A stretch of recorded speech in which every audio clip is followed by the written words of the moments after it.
Clear my throat, it's hot. All right, let's go ahead and open with prayer, if you would bow. Most kind, loving Heavenly Father, we thank you again for this time to come together to worship you, to study your word. We pray as we go throughout worship and our studies that you would guide us, that you would grant us your wisdom in making good decisions, and we pray that everything is in accordance with your will and for your honor and glory. We pray as we go through our study this morning that you're with us, you help us to recognize areas that we can do better, recognize areas where we can help others.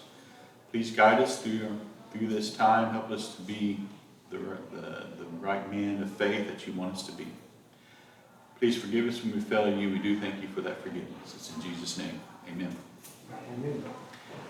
All right. What?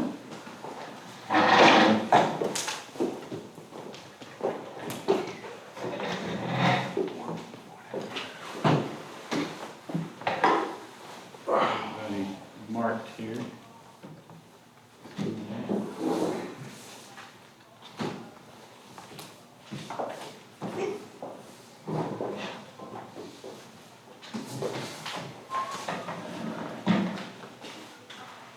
That will do it.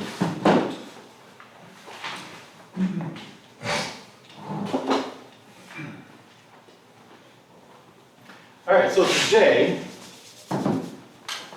we're going to talk through various stages of a child's life and how us as fathers should work with them, what we can do to invest in our children. We're going to explore the child's needs and how we can best train them to make that transition to each stage. And, as always, I solicit your input from your own personal experiences, from things you've seen, things you've learned, and we'll talk through all of that, and I certainly want this to be an open conversation. But as I've said before, we are in this together, and we are here to make each other better. So be open-minded about how we can do that for each other. Bring out your comments, share those experiences with us as we go through this class. So before we look at our children, let's first consider ourselves and where we are in life when we had or have children. So for instance, typically we'll give the range of 18 to 35 as far as childbearing age for folks. And so if you're in your early time frame there, 18 to 25 or so, what are some benefits or pros of being that age and having kids? Energy. Exactly. Number one, more energy. You have energy to help, to work through all that, right? Your body is more flexible. Which young guys won't know that yet, but you lose that flexibility. You're typically more playful at that age. What else? Typically at a point in a career where you've got some more flexibility. Okay, yeah. You have more responsibilities, at that age. You're just coming out of high school, you gain more responsibilities. So what's some difficulties of that age of having kids? Immaturity. Immaturity. Man, you right the first one again. Immaturity. You must have asked me, that's who I was. I thought, Mark, when I put this down, is that what you're saying? No. But financial instability. That's number 2 on my list. Financially, you're insecure. Probably not even sure who you are at that point. Yeah. You haven't That's a good figured, point. you You're may still not have trying to established grow and learn yourself, right? yourself. From a spiritual standpoint, your huge transition, and now you're still growing and maturing spiritually at 18 years old. I mean, you're now out from underneath mom and dad's roof, That's right. and now it kind of falls on you, where you can continue to be faithful. It is. And typically at that age, they still have to rely on others to help them through that. And even though they have that responsibility now. Also, when you're younger, you're just learning your partner. And it's Yep. stressful on Absolutely. the relationship. Yeah, that's a great point. Great point. Younger people typically are a little more impatient. You know, they're ready to go. They're wanting to do everything immediately. Now, let's get it done. Maybe a little selfish still. You know, kids typically growing up throughout their lives are selfish, and they're still working through those things. So let's talk about a later in life father. So later in life, like, you know, late 20s, early 30s, you have kids. That's when you start having kids. What's some benefits or pros of being at that age when you start your family? Financial stability, you bet. You bet. You're more mature. Maturity, absolutely. Number 1 and 2 again. Life experience. Experience, you're more independent, aren't you? You've developed that experience and independence. You probably are a little more patient. You maybe more thoughtful of others. There's a couple others I put down. So what's the difficulty to starting later in life, having kids? Can't keep up. Yeah, right. Less energy, right? That's exactly right. Less energy. How about your career is taking you away a lot of times and you have less time to be with your family because you're really focusing on that career maybe. I'd also, it's a little early maybe, but you also maybe have to take care of your older parents or grandparents and stuff, which will Possibly, take yeah. time too. Yeah. That's a great point. I didn't think of that one because we had to do that for Robin's grandma. And, you know, that's just part of life. Life happens and you have to deal with those responsibilities. You're a little more out of touch with the younger group when you're a little older. And you may be a little less active, so because you have less energy, you pretty much have to be, right? So depending on where you fall or fell in these categories, we need to recognize those benefits and capitalize on them, but also recognize the difficulties and work through them. You know, as one who fell into the second category, I felt regret for not having children earlier. I missed the energy of my early 20s, right? To be able to play with her as she grew up. But I also recognized the financial stability we had at the time that allowed me to provide all the needs we had and needed, and you know, even some of the wants that we wanted. So that was a benefit. There isn't one time better than another. There's just different benefits and challenges. And those challenges, if handled properly, you know, help your family to grow closer together. You grow through challenge. And if you're going through difficult times, keep going. You don't need to stay there. You don't need to stop. Work through those, and that's a benefit of growing together with your wife. So our children are our greatest investment, and we need to keep investing in them no matter how old they are. I don't mean monetarily necessarily, but you know, sometimes that may be needed. But invest in them spiritually, emotionally, invest in their mental health. So how do we do that? Well, ideally we do it together with our wives, right? We cultivate that relationship with our wife before we even have children, and we keep working on it afterwards, as we've already discussed a couple of classes ago. So we won't get into much detail there. But remember, you got to do this together with your wife. So let's look at the various stages of our child's life and what we can do to help them transition from one to the next. Start when the baby's in the womb. When your wife is expecting, talk to her. Talk to your wife. Ask her how she is doing. What does she feel like? What does it feel like to have a baby growing inside her? Help her to help you understand what she's going through and what she's dealing with. Ask her to share that experience with you as much as she can. And always remember this, not even just when she's expecting, just whenever. Remember the question, what can I do to help? What can I do to help? So investing in your child, though, does start in the womb. Talk to your baby. Sing to them. Hold your wife and your baby close when they're in the womb.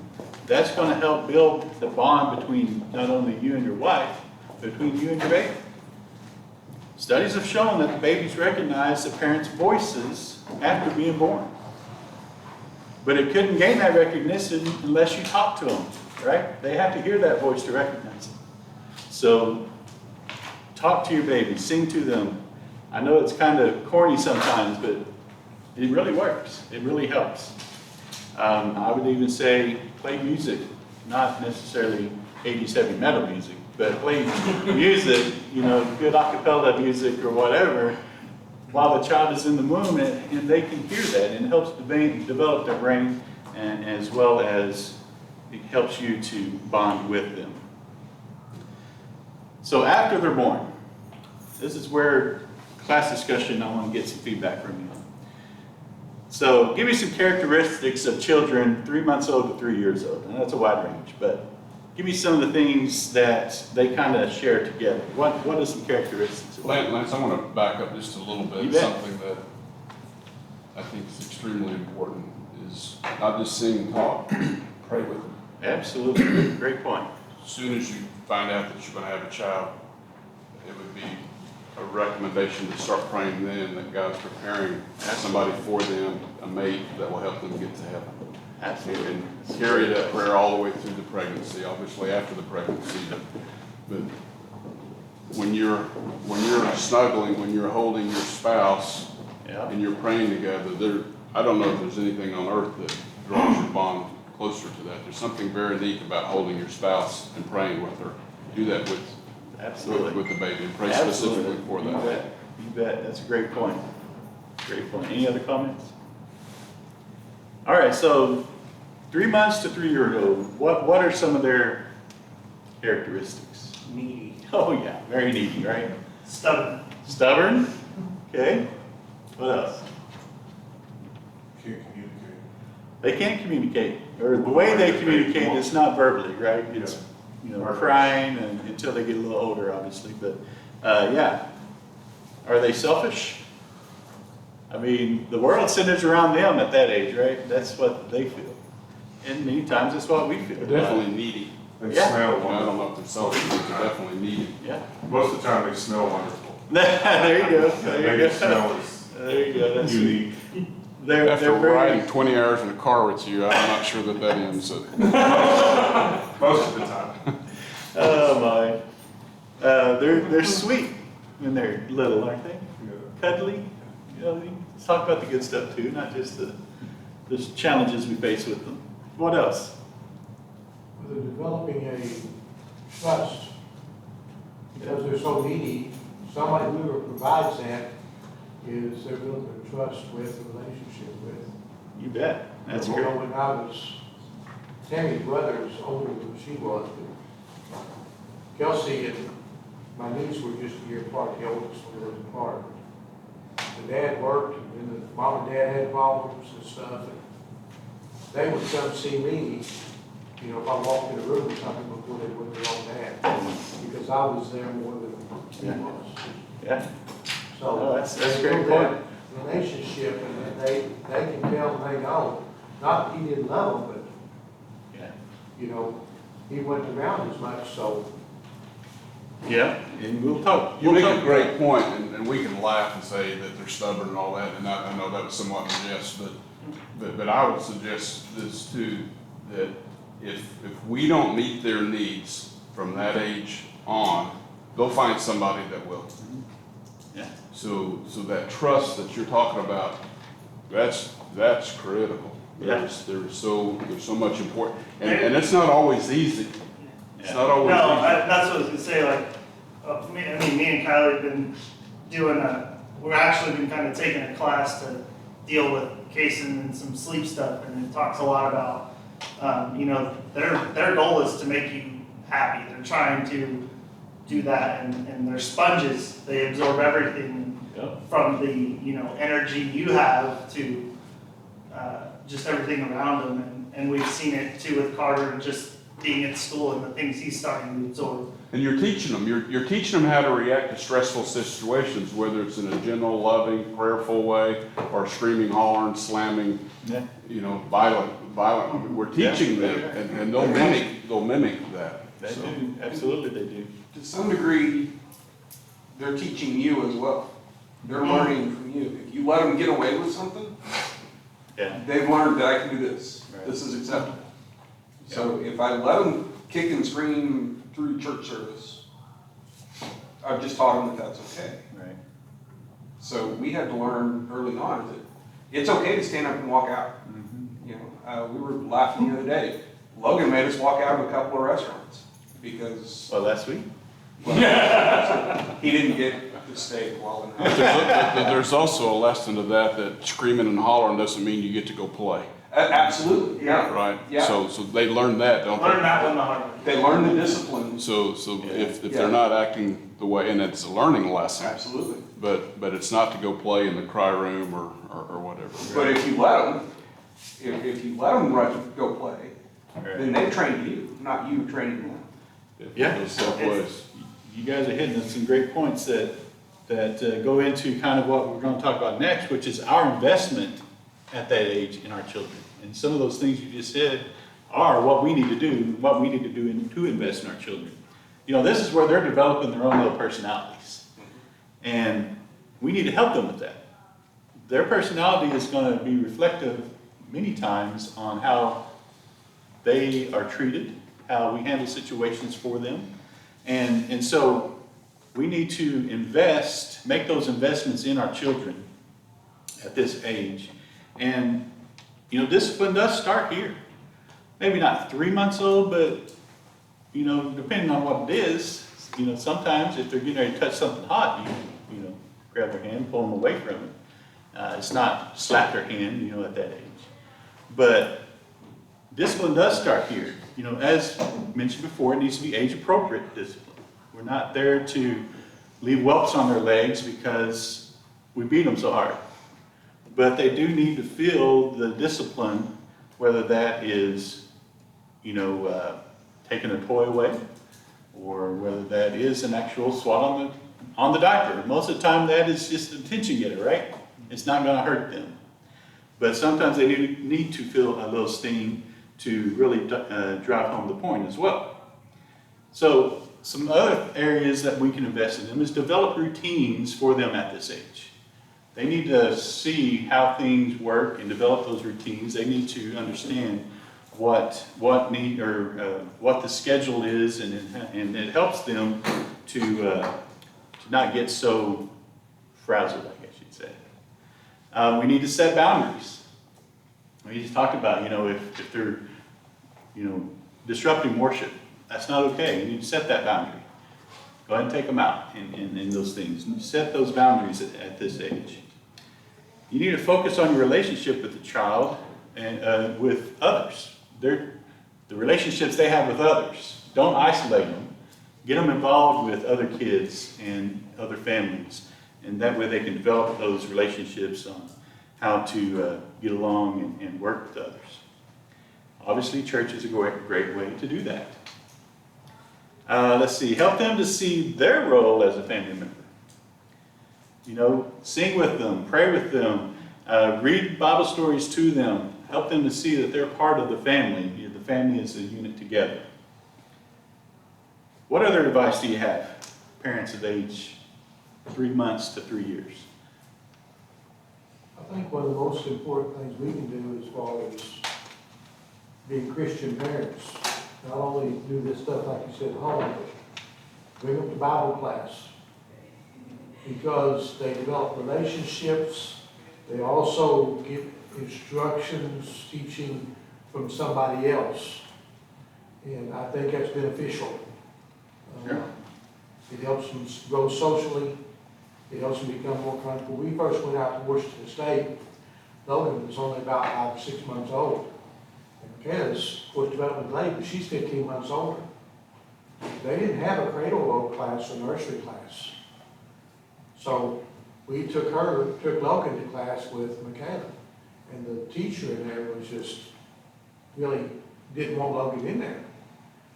She was afraid he would eat colors or something like that. Well, actually, he was a lot farther along in his development than Michaela was.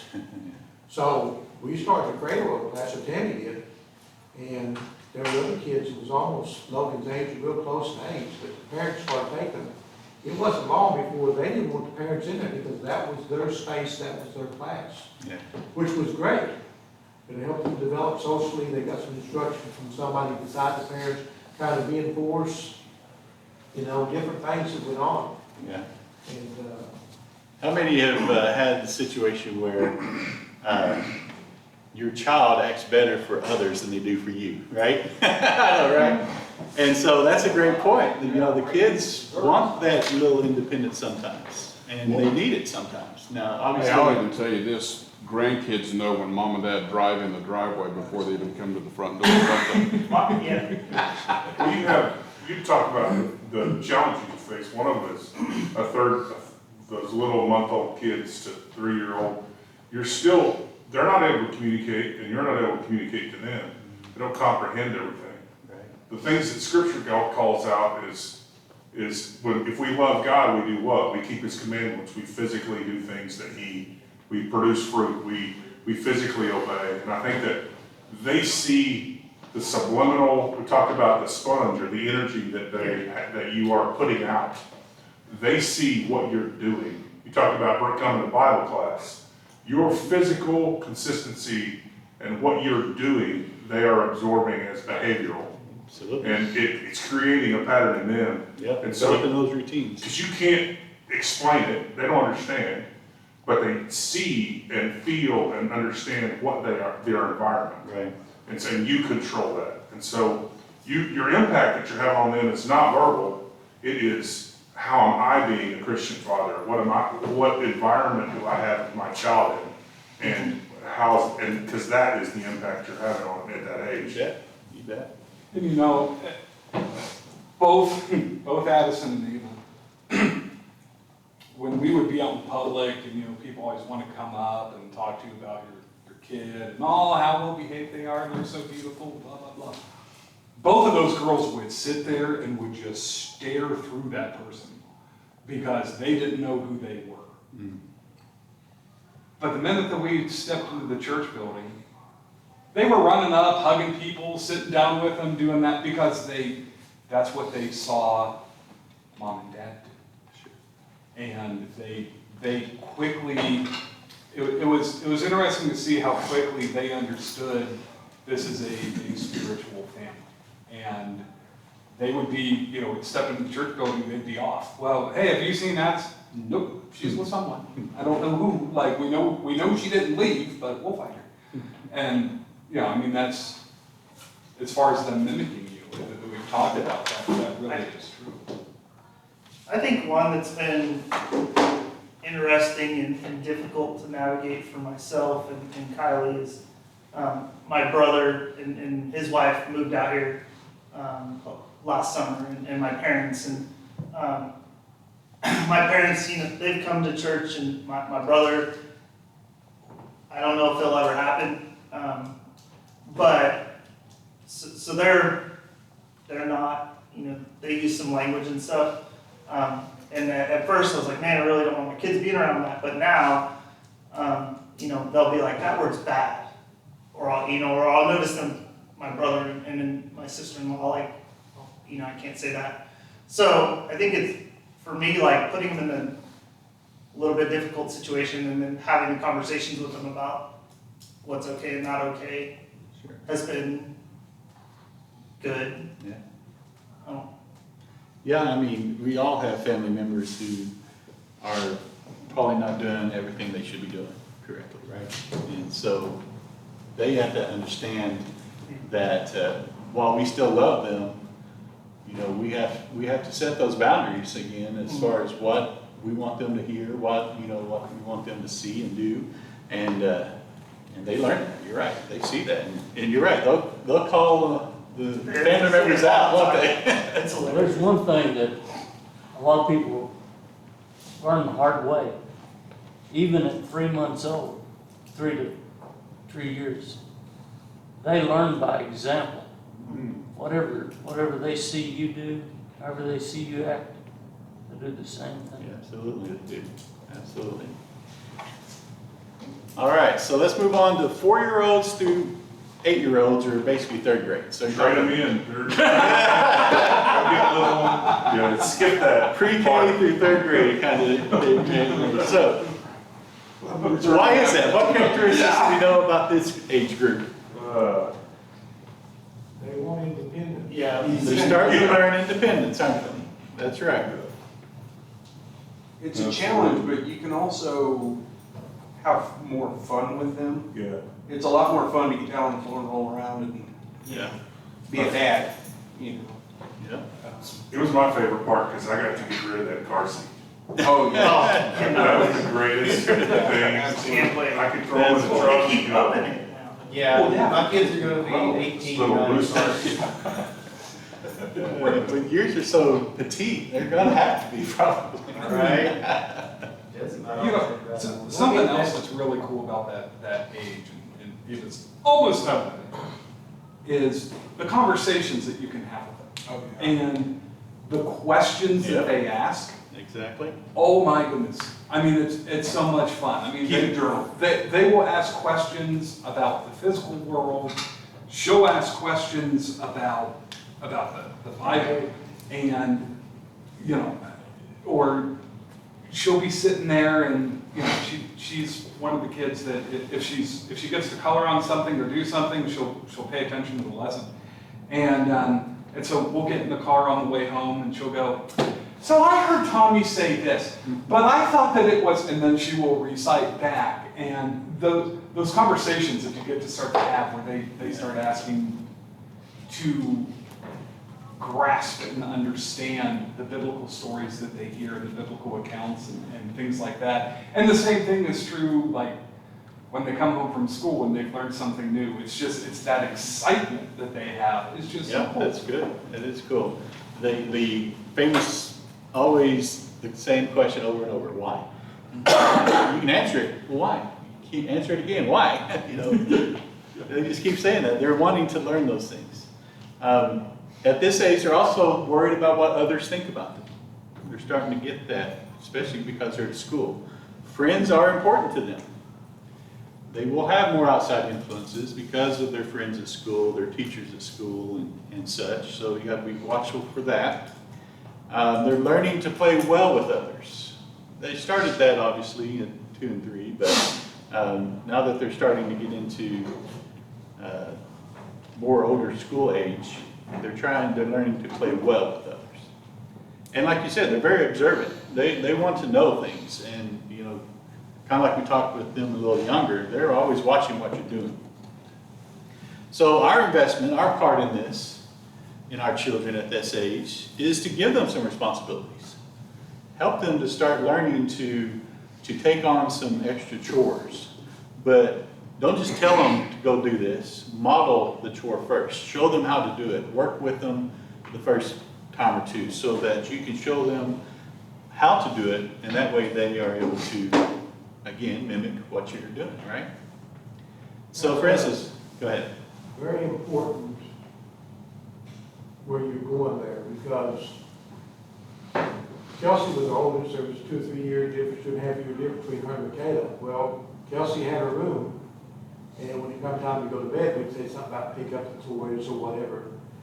But we weren't very diligent in that, because it was so much easier for us to pick them up and just get her in bed. Yep. And we paid for that, because she didn't learn that so much. And, Yeah. you know, it's not that she was real messy, but she might have 10 things out, you know, we might make her pick up 1 or something like that, and, well, it's time to get her in bed. We would do it ourselves. She's seen that, Absolutely. and it wasn't a priority to her to pick them up. Right. And, Yeah. so they're, like you said before, Yeah. they're learning that. So the things where we give them some chores or stuff like that, we actually will start with some of that stuff a little earlier. Yeah. What age are you talking about? Do what? What No, age? this is 4-year-old through 8-year-olds. I'll suggest something that I don't know that there's anybody better than Mark at it.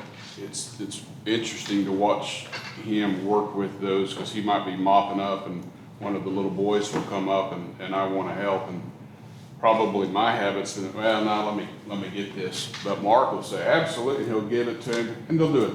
I don't. terrible job, because they don't know how yet, Yeah. but then he'll coach them. Yeah, But exactly. there's a teaching, Mark there's taught something my kid how to teaching there to swim. get involved with work at the church at that point, and it takes patience, to let them mess up. But I think we look for opportunities I know this is more our own family, but we're a family. Absolutely, no, absolutely. This goes through, we're all in this together, like I said, so you're exactly right. We can do this for each other. And so, yes, perfect, excellent. And then that is funny. I wrote that down, I didn't say it, but you made the point. Don't do it for them. Model that chore, help them with it, but don't do it for them. So I had an example of picking up their room. One thing you could do is have them decide where each toy goes. And not just thrown into the closet, of course. But help them, make them make the decision of where they want that toy. That way they know where it goes, because they're the ones who said, no, it goes here. And so, again, you're not doing it for them. But, if you're helping them cook, have them pour the ingredients in there. You'll want to measure them, of course, but let them pour in the ingredients. Show them how to properly set a table. Let them help when they ask. Absolutely, yeah, that's a good one. One of the really interesting things in this class that I talked about was just starting to present kids, even as young as Kason, with choices. And so they're still having some sense of control, but they're starting to make decisions on their own. But you still kind of guide them into making the right decisions. Yeah, we mentioned, I forgot the term for it. Controlled choices. Controlled choices, yeah. You give them the choices, but you tell them what choices they're choosing from, right? Controlled choice. So yeah, absolutely, that's the right age to do that at. If not even 2 and 3-year-olds. It affects their effort in life going forward, that behavior pattern of when you do just lose patience with your kids, and you either tell them, you know what, just go to your room. Instead of fighting out that battle, because you're like, they're gonna dig their heels in, make it hard for you. So when you're trying to get them to do something or listen to you, they know that at some point, impatient parents will always tell them one of two things. Either just go to your room and get out of my sight, or it's out of the way, I'll just do it for you. And we get impatient, we do that. And then they learn to put minimum effort into everything they do so that they can get told to go do something easier, or so that, someone will just do it for them. And it's a weird behavior pattern because it doesn't really accomplish anything for them. But for whatever reason, as a kid, you feel like you're winning, even though you're losing. And then you get into adulthood, you have trouble breaking that same pattern, and you can't put effort into anything without having a whole lot of quit in you. Or we got a young kid at work right now. I think he would love for us to tell him to just sit in the truck in the air conditioner on his phone. Yeah. But instead, we've been putting a guy out there with him. He's like, you know what? You're up. We'll wait. We don't have time to wait. Yeah. We're losing money by waiting. But the expectation is he's going to do it. If he can't do it, then he'll be gone. Right. So it's just tough. But that's how he was raised, and that's how he responds to us. But developing that work ethic early, we need to, absolutely. Well, naturally, they're gonna push back. That's in their DNA. Sure. They're gonna push back. Some, they're all different. Well, sure, but from a natural standpoint, the idea of a kid pushing boundaries is fairly normal. And it's our job as parents to set those guide rails and make them bounce back. Okay, you did that. Okay, here's the repercussion. I guess my point there is hard. It's easier on the other side Sure. than when you're in the middle of raising your children. It's easier on the other side to look back, Absolutely. but each one learns differently. Yep. I can tell you, Catherine, she never pushed back. She never had to be told to go to bed. She never had to be told to clean up her room. That was lovely. Now, she had a good example of Christina what not to do, and she learned. But there's the personalities were Absolutely. Catherine is Susan. I mean, she's just a server.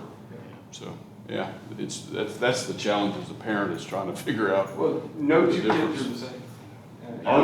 Even within a family, it shocks us to this day how different Colin and Logan are. They're the same in some ways, but in some ways they're just polar opposites.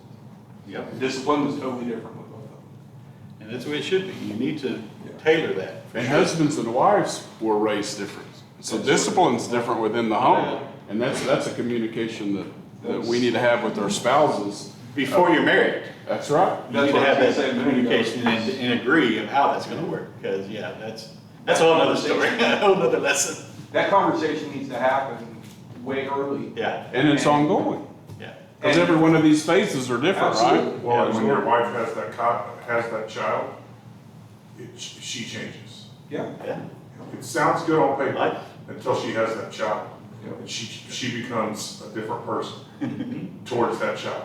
And the dynamics are different between a mom and daughter, mom and son, too. And then you bring grandparents into it who, they've already done this and they know everything, they wanna tell you how to do it. As long as you understand the rules about grandparents. Well,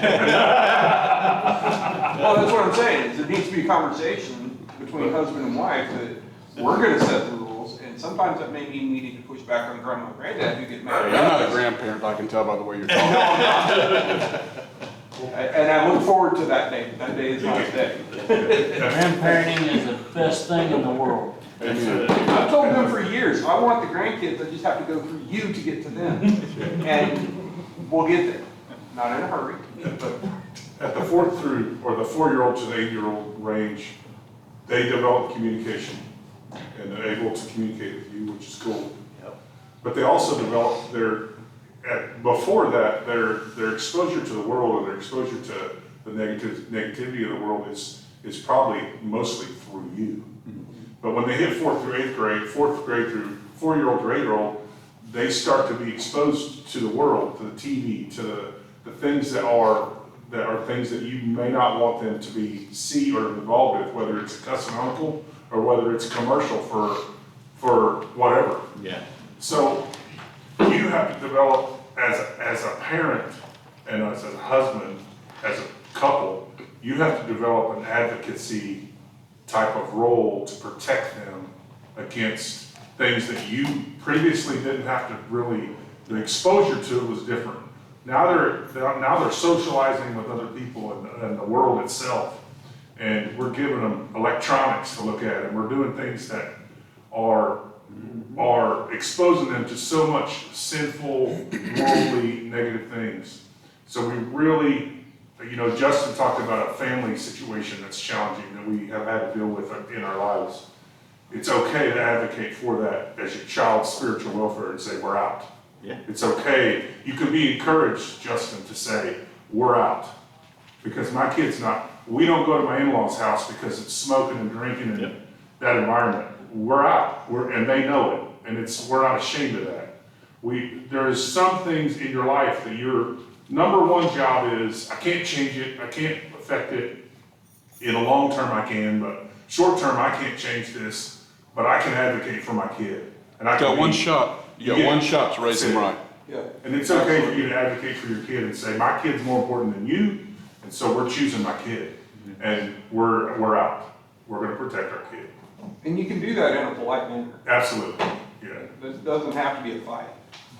They may not like it, but Yeah. but you're doing the right thing by advocating for your kid, always, in a spiritual sense. Proverbs 19:18 says, chasten your son while there is hope, or your child, while there is hope. Do it while they're young. Do it quickly. Do it soon. Do it often. And do not set your heart on his destruction. I don't think Justin was saying this a while ago, but it made me, I know you weren't saying this, but it made me think about this. How many times people say, oh, I'm gonna hang out in this environment because they'll learn what not to do. Yeah. No. No. Your point is exactly right, and you even shared a story with me about your folks' house and a program that was on TV on our trip this past week. We have to be bold enough to say, it's not gonna happen. And if it means you're not gonna go to that house, you've got one shot. There's no do-overs in raising your children. Yeah. And you teach them a lesson by saying, why aren't we going over here? This is why, because that's not appropriate. You're not telling them they have to change, but that environment is unacceptable. You can't allow them to be in that environment. And it gets harder when it comes down to 80% of the time it's fine, but 20% there's something on TV that they're watching that you don't want your kids. I would bet very It's much, hard. it's very quiet, he's not sharing a lot, but if we were to ask Mark, he can see the kids through the years and the homes they grew up in, total different. You go out there and talk to our police officers and talk about the homes. Yep. You know, all of our police officers are resource, right? So they're working in the schools. Talk to them for a little bit, and it's real obvious the environment that they're growing up in. We've got one shot to get it right. You can be encouraged, because when I was Justin's age, and I had kids, and I also had a fellowship of brothers here at church that was in the same place I was. You may think you're isolated or you're doing it by yourself. We don't talk about it enough, and we probably should, but you're not by yourself. You as a couple are not alone in your efforts to advocate for your kid, in your efforts to protect your kid. You always have the support to lean on in the church, and in bigger brothers and older brothers that we've had to do that. We've had to say, no, it's not happening, not for my kid. And so if you need that support, come to us, talk to us, let us know, because we're there. I've had to do that myself. It's been tough, but advocating is a big deal at that age. So to finish off some of the other investments we can make in our kids, 4-year-old to 8-year-old or 3rd grade, we need to make sure don't overschedule them. You know, and they need a routine, but don't make it so busy that they're overstimulated and they aren't able to take care of their needs as we need to. Model involvement, so volunteer for things at church. Bring them to church. Bring children to the volunteer work. You know, if you're out picking up trash or setting up tables like we did yesterday, bring your kids. Michael's really great about that, and I appreciate that about him. The kids are with him all the time. We got to know what they're doing and where they're at. You know, you need to be watchful and make sure what they're involved with. At this age, we also need to require good manners. This is where they start to learn to say please and thank you and yes sir, yes ma'am, whatever it might be. Teach them to be the nice kid. The kid that is happy for others. The kid that others will look to and want to be around because they're the nice kid. They sacrifice for others. Teach them how to do that. And of course, we teach by example. We teach by verbally talking through it with them. But at that age, they are definitely watching. 4th grade through 6th grade. Some of the characteristics I wrote down, they're curious at this age. They want more independence. They may start talking back to you even more, and probably have a little bit already, but they are questioning, wanting to know what is the answers. They don't want to be babied any longer, right? They feel like they're growing up. Abstract thinking starts at this age, 4th grade through 6th grade. They need to learn that actions have consequences, even more. They do start dealing with more cyberbullying at this age. So this comes back to our investment of know what's on their computer. And we'll talk a little bit more about that in a second. Groups or clubs that they're involved with are very important to them. Peer pressure and drama begins at this age typically. There's also the whole fact that this is also the age range where they're going to start developing their hormones as they transfer into their adult body, and it is not going to make things easy. Yeah. I think, The chemical I've reactions. taught, pre-K through high school throughout my teaching career, and I think outside of freshman year, this is literally the most vital age where you see kids start to make those changes or, start to be influenced even more so by the people around them. Well, and that brings me to the next point. You got to listen to them. Don't dismiss what they're saying. Don't just think they're feeding you a story to get out of trouble. You got to listen to them. Make sure what they're saying. Teach them to respect themselves. Here's one. Don't let electronics into their bedroom. Yes. Don't let it even get, if they're going to be on the computer or on their phone, it's in the living room in front of you. So you are always monitoring. Definitely monitor their social media, and obviously actually we're going to talk about social media next week probably, unless I have to finish this lesson because I don't think we're going to get through it. That's okay. But very important. Have an electronic curfew. You know, get them off of those electronics early. And so we'll talk more about that area next week. Don't let them get lazy by watching too much TV, playing video games, etc.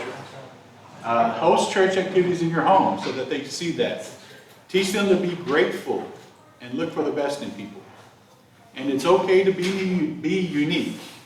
We are called out. We just went through camp about get used to different. We are called out people. It's okay to be unique. All right, we'll end there. Next week we'll get into the 7th through 12th and adult children. Thank you guys for your comments. It's very